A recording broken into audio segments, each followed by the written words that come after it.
Okay, hello everyone. Here I want to provide a tutorial on how to disable swipe left for Google Newsfeed on Samsung C55 5G device. Well, disabling the swipe left gesture allows for customization of the user experience by preventing accidental access to the Google Newsfeed when swiping left on the home screen. This customization ensures that the user can tailor their device interface to their preferences. Okay, so let's go to the tutorial.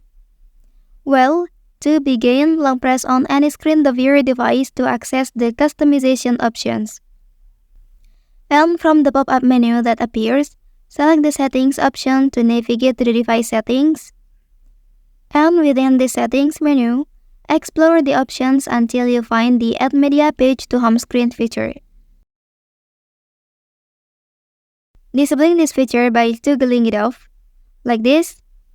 This ensuring that media page are now automatically added to your home screen. And also, by turning off these settings, you can prevent clutter on your home screen and have more control over the content and layout of your device interface. This customization also allows you to maintain a clean and organized home screen tailored to your preferences and needs.